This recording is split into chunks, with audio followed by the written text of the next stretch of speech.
Table management system. यसबाट चाहिँ हजुरले आफ्नो रेस्टुरेन्टको टेबल लेआउट र स्ट्याटसहरू चेक गर्न, अपडेट गर्न सक्नुहुनेछ।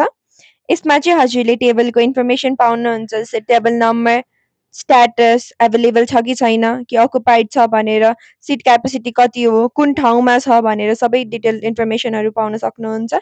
यदि अकुपाइडको हजुरले अर्डर मोडिफाई गर्नु पर्यो भने पनि अर्डर मोडिफाई गर्न सक्नुहुनेछ।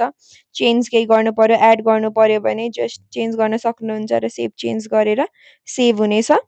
त्यसै गरी हजुरले बिल नाउ गरेर बिल पनि गर्न सक्नुहुन्छ र प्रिन्ट पनि गर्न सक्नुहुन्छ। हजुरले आफ्नो त्यो टेबलको क्युआर पनि जेनेरेट गर्न सक्नुहुन्छ, सो द्याट कस्टमरलाई सजिलो होस् मेन्यु र अर्डर गर्नको लागि।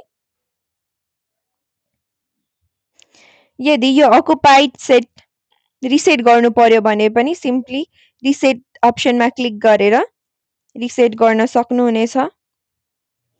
र टेबल एड गर्न पनि त्यतिकै सजिलो छ। एड न्यू टेबलमा जानुहोस्, टेबल नम्बर कति हो त्यो हाल्नुहोस्,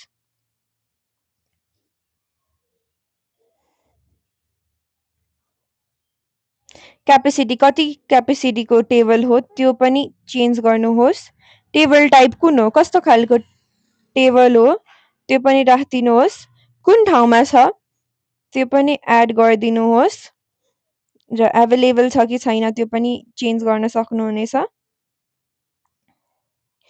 केही लोकेसन, केही नोट्स केही राख्नु छ भने पनि हजुरले राख्न सक्नुहुन्छ र सिम्पली एड टेबलमा क्लिक गरिदिएपछि हाम्रो टेबल एड हुनेछ। Table number, status, seat capacity, कुन ठाउँमा हो, कस्तो हो भनेर सबै डिटेल इन्फर्मेसन पाउन सक्नुहुन्छ।